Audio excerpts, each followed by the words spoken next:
So dito nga guys ay may nakalaban akong Zilong na naka-collector skin at Daxma yung IGN, tapos nagulat pa ako dito kasi parang kilala niya ata ako, kaya sabi ko rin naman parang familiar siya, pero di ako sure kung legit Daxma ba talaga itong nakalaban ko. Grabe, nakakatakot ka naman idol.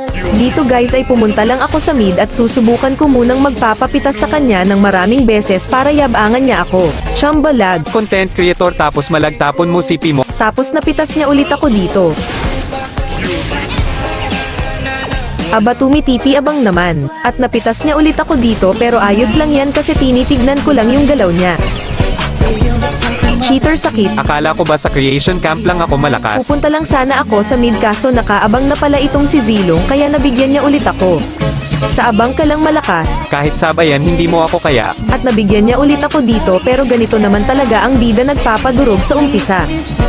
Chamba. Gusto mo mag-abang? Tapos dito guys sobrang aggressive na siya kasi nakalamang siya, pero ang hindi niya alam ay babawian ko rin siya ng maraming beses.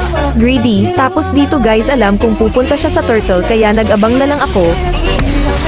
Ano takbo? Ano yang recall mo ang core mo? At dito guys inaabangan ulit natin siya, babawian lang natin itong mayabang na Daxman na ta.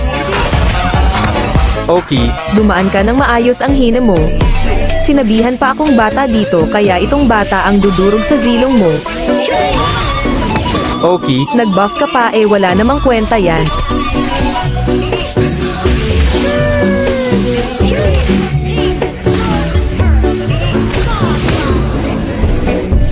At dito guys nagulat ako kasi sumulpot agad si Zilong at di ko mapindot ng maayos yung CP ko.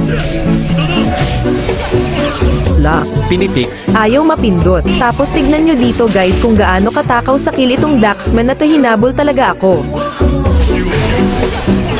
Chamba kasi wala akong skill. Tapos dito guys nagulat ako sa ginawa ng Zilong na kakabuhay ko pa lang, pero pinatay niya na agad ako. Cheater. Luhod. At ginawa niya ulit sa akin, grabe naman to mag-Zilong palong-palo. Kaya naman babawian at papakitaan natin ito ng double dash.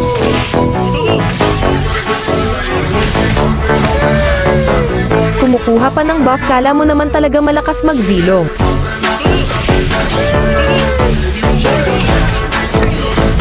Abang. Buff ka pa mahina ka naman. Tapos dito guys tignan nyo naman ang yabang, nagtipi-tipi pa talaga, akala niya mananalo na siya sakin.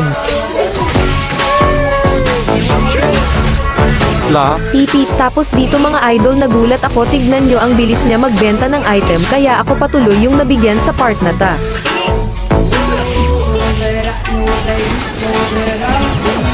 Ang bilis. Alam kong pupunta yan dito sa red buff, kaya anabangan ko na at pinakitaan ko ng malupitang freestyle AA mukha. Ano ka ngayon? Ang lakas mo. Payapa Cole ang tiniktokan si Bruno and friends dito guys, kaso sumulpot ulit si Zilong kaya napitas ako. At napitas niya ulit ako, grabe na damage yan. Ano yun? At ayun guys, ako pa yung panalo kasi na-push ng mga minions ko.